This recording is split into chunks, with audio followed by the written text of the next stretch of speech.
Yesterday, on this show, former Liverpool skipper Graham Souness addressed the signing of Casemiro from Real Madrid, who had a tearful goodbye at Madrid, jumped in a private plane and flew over to the match last night and was paraded on the pitch. But what Souness said to us before Casemiro strapped himself into his private flight, he said, Casemiro, I don't get it with United. He was playing with great players. He's not a great player. He's never been a great player. I see him as being a steady Eddie who will help United be more solid in the midfield. I don't think he's got any great range of passing. I don't think he's going to make other people play. I think he was lucky to be in that Real Madrid team. I never looked forward to watching Casemiro play. It wasn't, Benzema, yeah, definitely. The other midfield players, yeah, definitely. I never thought, I'm really excited to watch Casemiro play today. He's 30 years old and it's 70 million, if it's 60 with add-ons going to 70. It's too much money. So United fans seem to be very much lifted by Casemiro's appearance last night. Maybe the team was as well. Yeah. And Graham, who knows a lot more than I'll ever know, and probably most of us will ever know about the game, says he's a steady Eddie, no more, no less. Now, about 500,000 people tuned in to have a look at that comment when we put it out later on. Yeah. Where'd you go with it, Trevor? I disagree. Remember that he played in. Yeah, he plays in Souness's we've all got position. our opinions, haven't we? I've played midfield myself. I disagree. I think with Casemiro, you get in. Listen, I think the fee might be too much because he's 30 years old. He's a midfield player. He's not a goal scorer. I think that is probably on the top side. 325 grand a week. Yeah, but wages are wages. Top players who play well and win things deserve rewarding, and I think that completely fits his bill. But when you look at the side he was playing in, do you think Toni Kroos and Modric appreciate him? The work that he does off the ball, winning them second balls, giving them the balls to then show their brilliance in their passing range. He's not in the team for his passing range. A lot of people confuse Michael Carrick when Michael Carrick played for Manchester United as a holding midfielder. Some fans didn't get him. What does he do? He breaks the ball up. He screens the centre forward, stops the ball going into the opposition centre forward. It's a lot of nuances of the game that if you're just some fans do see it, but some fans don't. But I'll tell you what, who do see it? All of his teammates. He's a dog. He's the baby-faced Brazilian assassin. And the other person who was like that, who's just left the league, Fernandinho, he puts himself about. Should he wins said he's challenges. not in the same league as Fernandinho.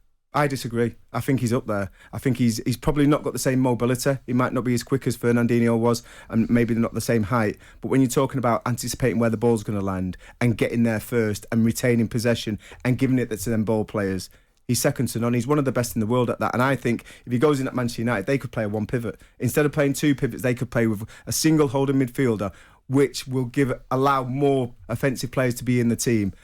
As long as he can deal with the physicality of the league, which I think he can. He doesn't get a lot of injuries. He plays 30-odd league games every season. He plays the Champions League games.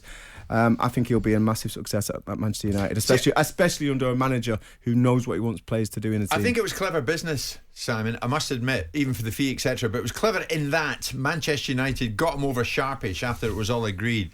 Manchester United paraded him before they played their biggest rivals. Manchester United whooped up the crowd. Manchester United showed off the new boys. In other words, timing perfect. I hate to be the voice of doom. They did the same thing last year with Varane. They paraded him in front of the fans. He's been no unadulterated success. He was all right last night. He was, so he should be. That's what he's paid to be. He's not paid to be poor, is he? And Casemiro, there was no queue for people to sign Casemiro, so it wasn't as if Man United stole a march and needed to bundle him onto a jet and keep him out of the arms of the ensuing list of people that wanted to sign him.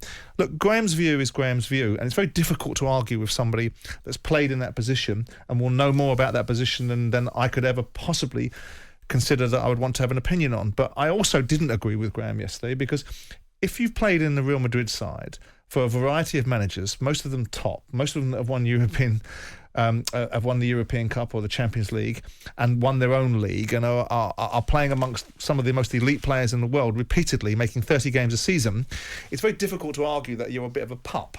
You've got to be a good player.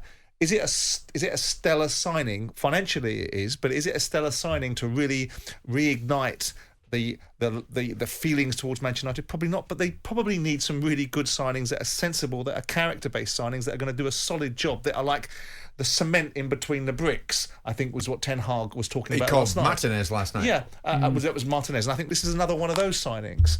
So I hope they've done their diligence.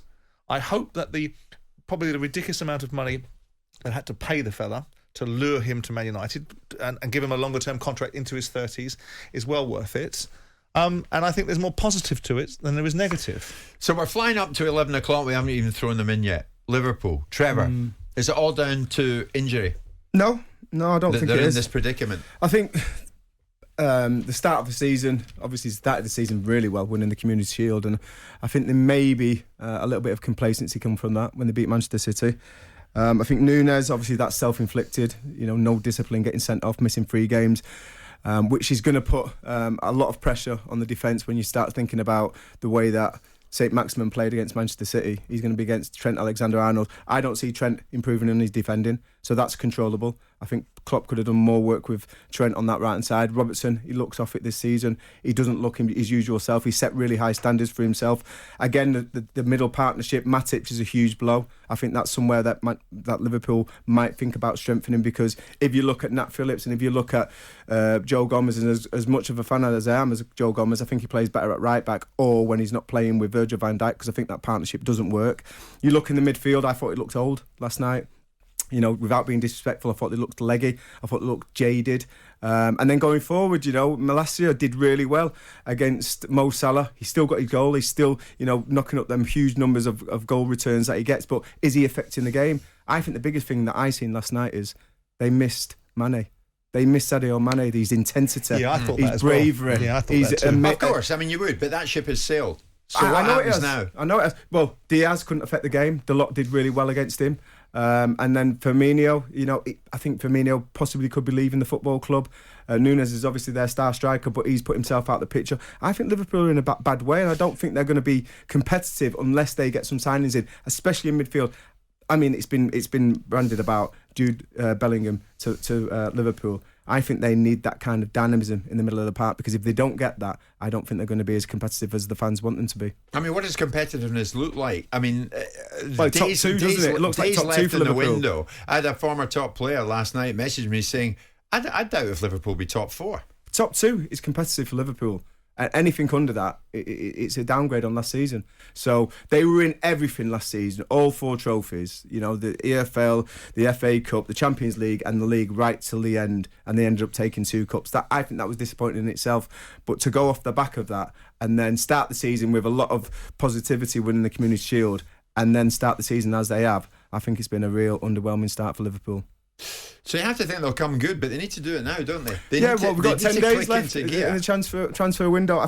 I honestly think they need help.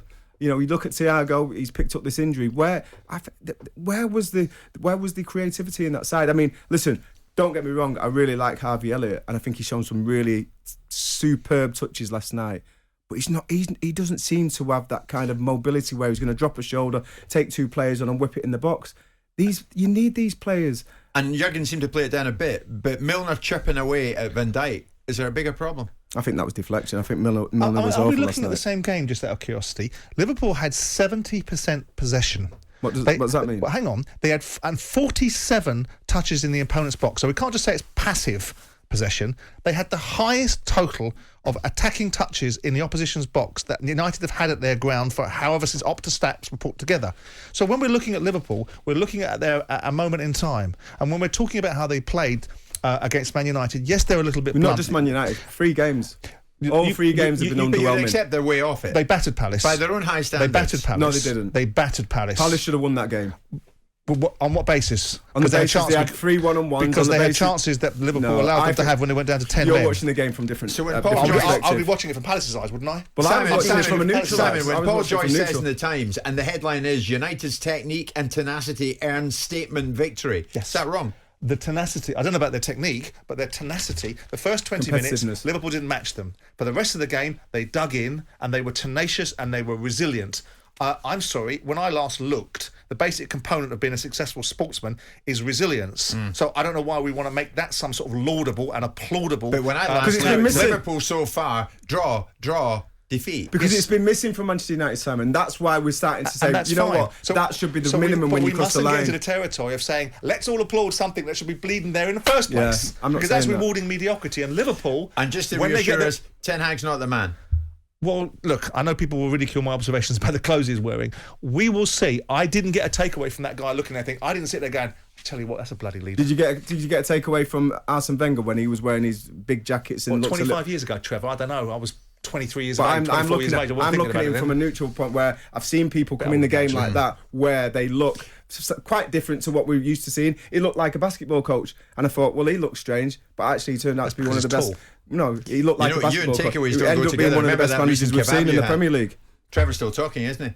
It's 11 o'clock. When we come back, we're going to take some calls because Simon does not feel that Ten Hag is the man who will guide United to any form of success this season. I disagree. I thought last night was a statement win. I want to know what you think. 03717 223344 810 89.